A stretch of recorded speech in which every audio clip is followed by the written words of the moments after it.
start the recording.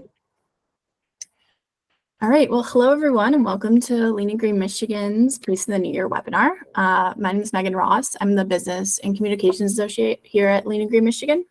And today we're going to spend some time recapping some of our trends and successes that we saw in 2023 and share some of our expectations for 2024.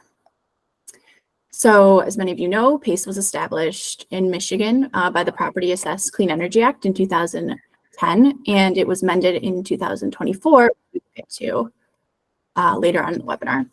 And Leaning Green Michigan is a public-private partnership.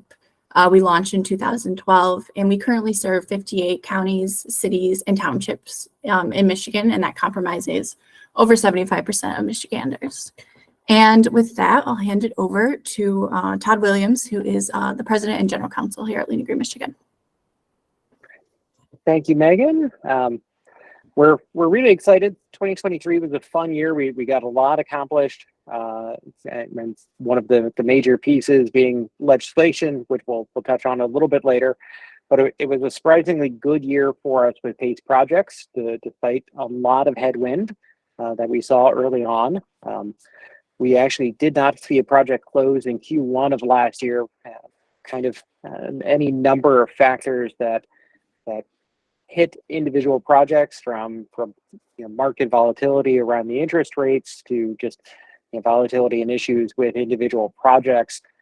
We saw kind of a pullback in the beginning of 2023, and yet we still saw 9 projects close, $54 million of investments in Michigan in 5 of our jurisdictions. So multiple jurisdictions had multiple closings last year, and we saw a very full pipeline, a very robust pipeline throughout the year, just not a lot of closings in the beginning. So it was a great year towards the end, and we accomplished more than what we expected, particularly with a slow start.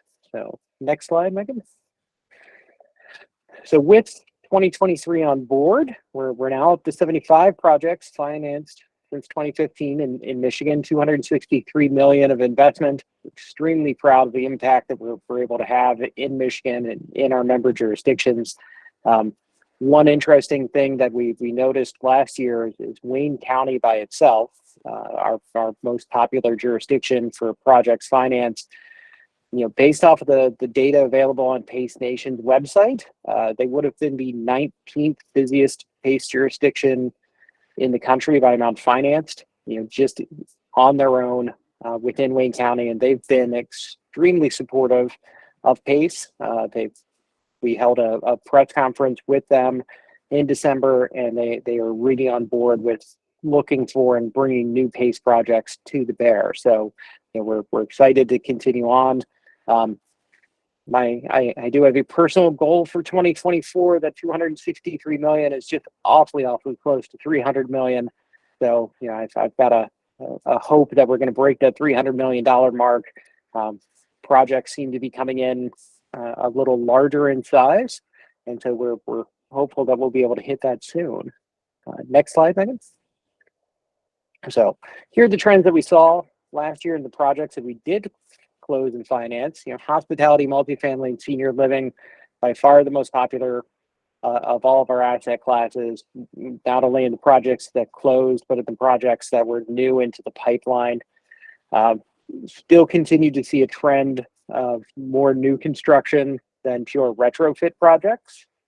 I don't know that that's going to abate, particularly with the changes to Michigan's PACE law, making new construction maybe a little bit easier to get done. So we're excited to see the investment and see buildings getting built above code. The one maybe roadblock or hurdle for that moving forward is I'm extremely proud of the Michigan Energy Code, and as we continue to have that be a higher and higher bar, it's going to be a higher bar to fund new construction projects going above code in Michigan. Two of the bigger trends that kind of took us a bit by surprise. We had a very robust cannabis pipeline, or projects related to cannabis pipeline beginning of last year. Just about all of that dried up. We did close a project that is cannabis related, but most of the rest of the market has seemed to disappear. I think that there is a bit of a shakeout going on within the Michigan cannabis market. A few of the larger players maybe it's gotten overbuilt, and as the cannabis market as a whole stabilizes, we may see more of the cannabis related PACE projects coming back. But the overall cannabis market, the beginning of 2023 looks very robust.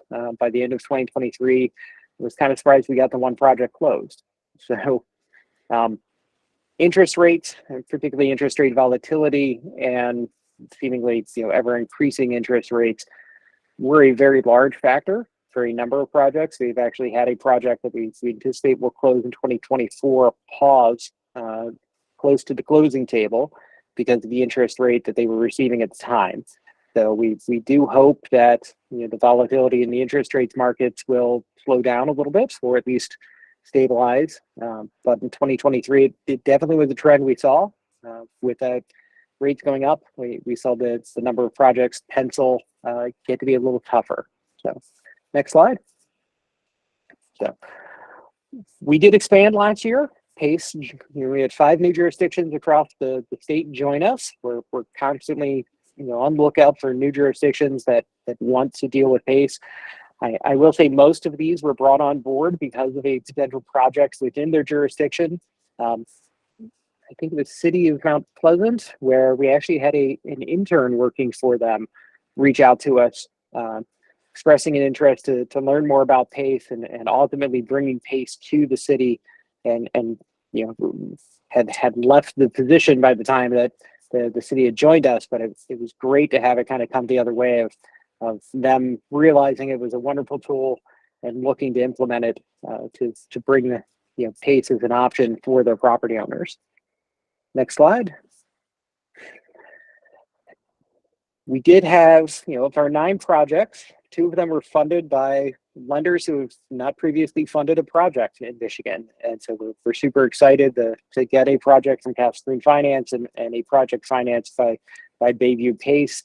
We're always on the lookout for new lenders interested in working within Michigan. We have a number of lenders who've expressed an interest and not financed a project yet. So we're looking to get them a project as well. But kudos to Castle Green and Bayview for closing their first projects in Michigan. Next slide. Which brings us to one of the first changes for 2024. For years now on our webpage, we've under the lenders tab, we have shown 3 lenders. This was through an agreement under previous agreements with us for them sponsoring and having a sponsorship there. All of the additional lenders who've expressed an interest in lending in Michigan are available under the additional lenders tab. We're going to change this up a little bit moving forward. Starting in 2024, these 3 will be there. We're going to add 2 new spots. As lenders close deals in Michigan, whoever closes the next deal will be the 4th spot, unless it's one of the 3 already listed. The one after that will be the 5th spot, and we will continue to rotate them in. So that if you close a deal, you'll end up on the front page for until somebody knocks you off. So we hope that'll inspire a little bit of competition among the lenders and hopefully help you guys advertise for our property owners and make the investment here in Michigan. Next slide. So the biggest story coming out of 2023 and one of the biggest stories for us in 2024 will continue to be the PACE amendments. Thank you very much to MIEIDC, CPACE Alliance, any number of our partners within Michigan and nationally who helped educate and push for and advocate for making changes to the Michigan PACE law. There are a number of small changes throughout that help kind of clean up the PACE statute. The major changes, and all of which will go into effect February 13th, really kind of delve around these 3 parts. Prior to the amendments, the Michigan requirement for the savings to investment ratio being greater than 1 and having that guaranteed on all projects on an annual basis for the full term of the project is, I think arguably the strictest in the nation. We've had a number of property owners ask about not having it or request not to have it over the years. And one of the biggest changes that we pushed for was to make that waivable by the property owner. And so moving forward, if a property owner undertaking a retrofit project would like to have the SIR requirement and the savings guarantee requirement, it is still in place. If they would not like, if they would like to get rid of it, it is at the property owner's discretion to waive that requirement. And so, we're excited to have that option available for property owners to really pick and choose what best fits for them. We do have some draft waiver language that's, we'll see if we end up modifying that form, but for now we do have a form that we will be able to circulate with projects moving forward, so that the property owners can evidence that they were choosing to waive the SIR and the savings guarantees. Related to that, new construction projects and how they've been treated for a long time by LAGM has now been codified into the statute. So the one major change to that and how we've dealt with them in the past is there is no longer a requirement for the SIR or a savings guarantee on new construction projects. They will need to be built above code. They will need to obviously be funding eligible projects or eligible measures, but there's no longer the requirement that they achieve an SIR greater than 1 or have the savings guarantees. The third major change under the PACE amendment is the expansion of PACE to allow financing environmental hazard projects. There are 4 bullet points listed within the definition of environmental hazard: mitigating harmful substances from drinking water. I think they specifically list PFAS, lead, and heavy metals, or amongst others. We think that one will be fairly straightforward. And the 4th bullet point, mitigating lead paint contamination. I can think of a number of our projects, retrofits of apartment buildings, that probably would have been useful for, and we expect to see that maybe come up a little sooner. The other 2 bullet points, mitigating flood and effects of flood and drought and increasing resiliency of property against severe weather, we think will track a little bit more closely to resiliency PACE that is now being found and adopted in other states. We look forward to really working on developing how these projects look and how we're reviewing the projects as we move forward. More details to come as we learn more. Certainly from the contractors, on the call. Any ideas you guys have? Any potential projects that you think might fit? We'd love to hear about them, even if PACE is not going to be the ultimate payment. We're looking to learn as quickly as we possibly can. Next slide. So, what do we expect in 2024? There's an increased interest in PACE. Our pipeline has been robust through the end of 2023. I put on here first, our first 2 projects have already closed. Technically, it's 1, and John Wiley, my associate counsel on our team, is currently in the midst of closing our 2nd project. So where last year it was Q2 by the time we had our first project of the year close, we're in the midst of closing our 2nd one today in the 24th of the year. We expect to close our 3rd one around the 31st of the month and 1 or 2 more in February. So the market has picked up. We expect to see that continue, particularly with the new PACE statute rolling out and becoming effective in mid-February. We've noticed a trend with interest rates becoming a lot less volatile. They seem to be stabilizing. Got my fingers crossed that maybe the Fed in March will lower them a little bit. We'll keep an eye on it. I don't expect we're going to get down to the 5% interest anytime soon, but having them at least be stable over the course of a month or 2 would be helpful for us. So we'll be keeping an eye on that. 2024 is really going to be, and particularly Q1, an awful lot of exciting work for us at LAGM. We are currently working on rolling out what we're referring to as PACE 3.0. With the amendments passing and becoming effective all 58 of our jurisdictions' program reports are now out of date, or at least they will be February 13th. We are working on revising them. If you've not heard from us yet as a jurisdiction, you will be hearing from us soon. I can tell you, I got to work a little bit early this morning and drafted 2 more. I will probably draft 2 more by the end of today in updating them. Some of our jurisdictions will require a resolution and a public hearing. Some of them will be very much just their approval of what we send them. But we look forward to working with all of our jurisdictions and getting their programs up to date, adopting best practices that we've learned since some of our jurisdictional programs at this point are from 2015. We've learned quite a bit since then. And some of them are just from last year, but we will be updating them as we move forward. With that, our program manual that we have as a resource on our website, the initial version is still there.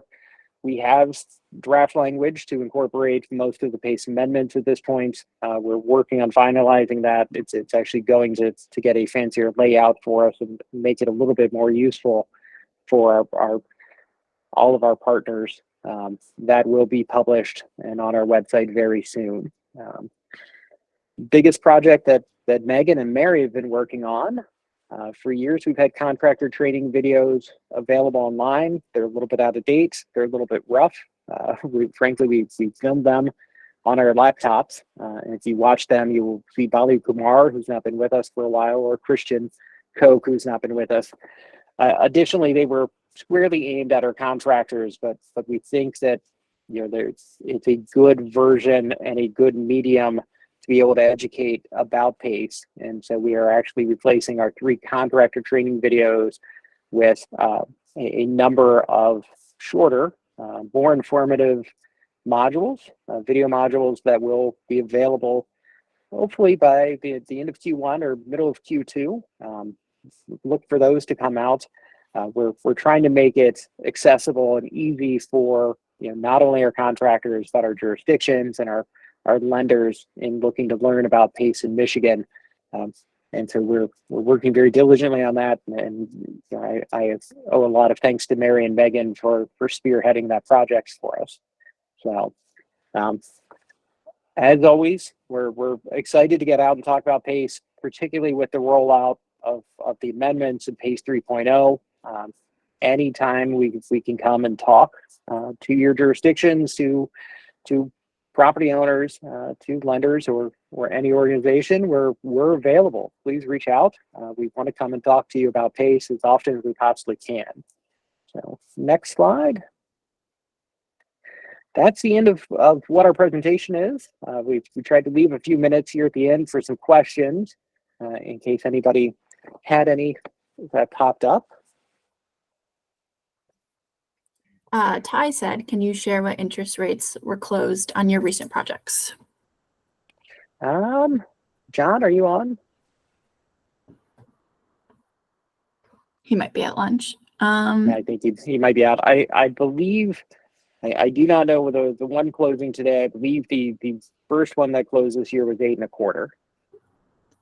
What we're seeing currently on term sheets, the spread that we're seeing would equate roughly to about, I think 7.25 was the smallest that I saw. 8.75, I think was the highest that I've seen recently.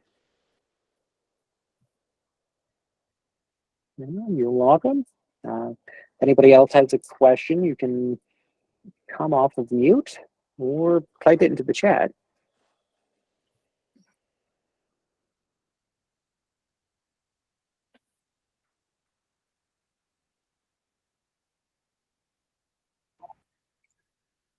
Go ahead. You're on mute, Bob.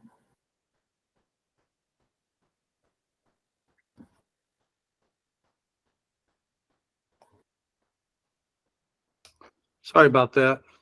No I worries. wanted to ask you whether on the smaller CPACE projects, if we're able to find a credit union or a new bank that might have an interest in loaning for PACE financing, whether we can bring them to Lean and Green and have a discussion. certainly please bring the projects to us. It is helpful.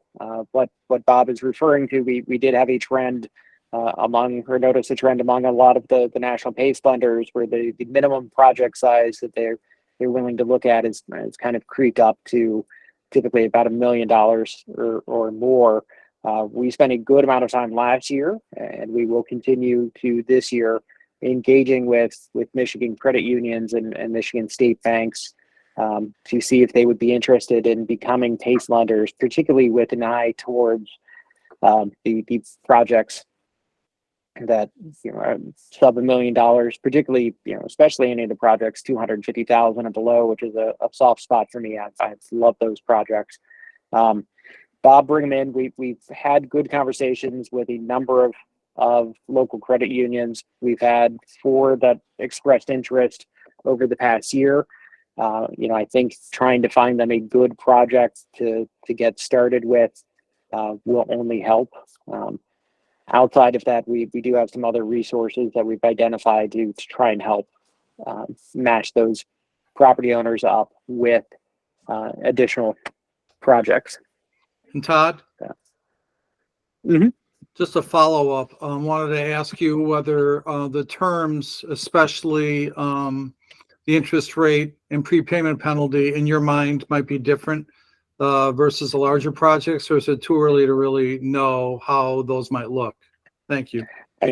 Yeah, those will really kind of differ project by project, Bob. I think with the prepayment penalties, that it's always something, if the property owner truly cares about it, something that they need to advocate for and work with the lenders to find an accord on it. I believe most of them are still going to see kind of a complete lockout for a number of years in the beginning, but we're definitely working on it.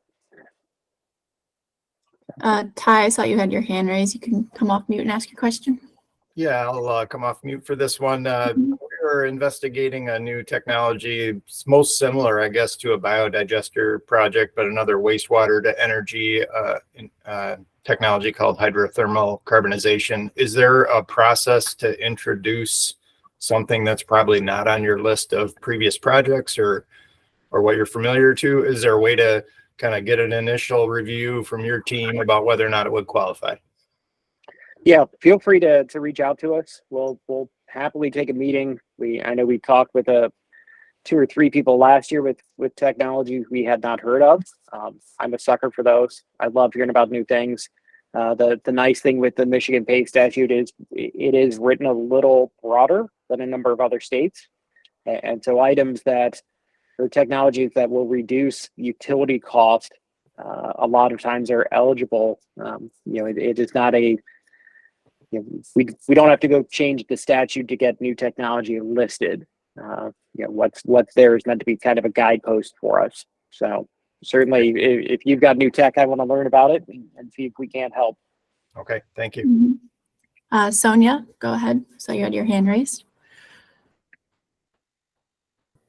Yes, I do. I had to also take myself off of mute. So I actually have a couple of questions. The first one is our level of comfort relative to public funding in the form of some kind of bond financing, economic development bond or something like that. Our comfort level I know it's been done. I've only known of one in Michigan. So our comfort level with that. And then 2, one of my passion projects relative to PACE funding is trying to find a way to deliver the reduction in utility savings in the realm of affordable housing.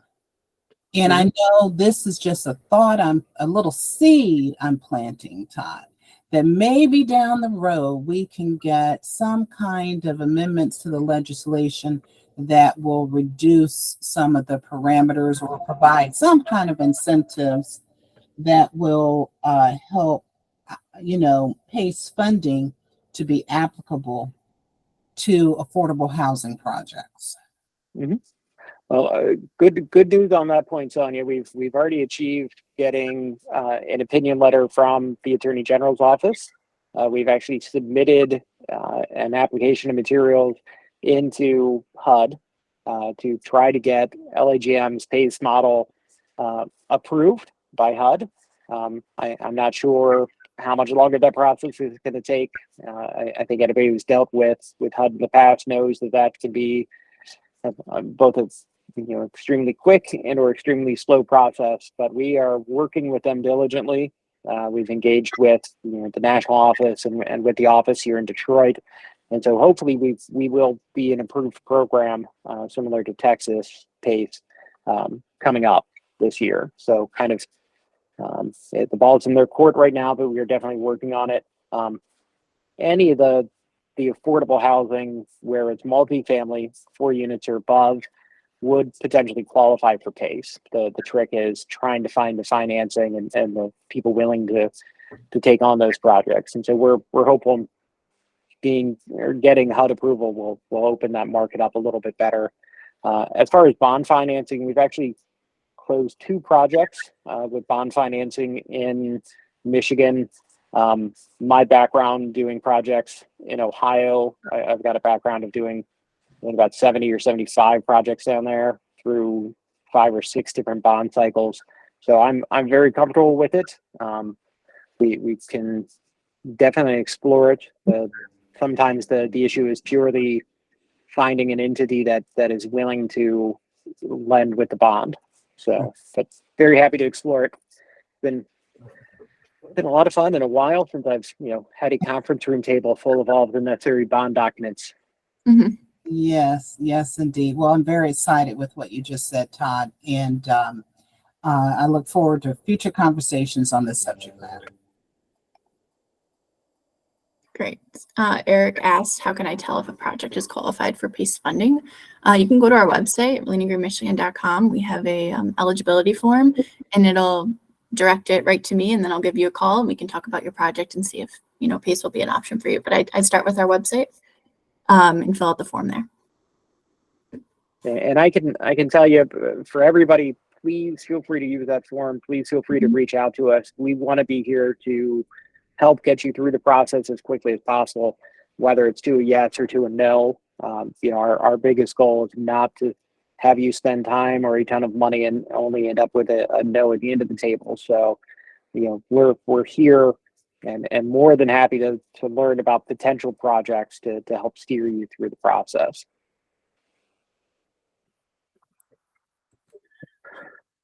Well, I see we've gone past 1:30. I do want to thank everybody for joining us today. We'll have a recording available online, and I believe Megan will share as well. But looking forward to working with all of you in 2024. To our jurisdictions, we'll be in touch soon. To our contractors and property owners and lenders, thank you for the support prior to this year, and really looking forward to working with you this year. So thank you very much. Thank you, everyone. Have a great day.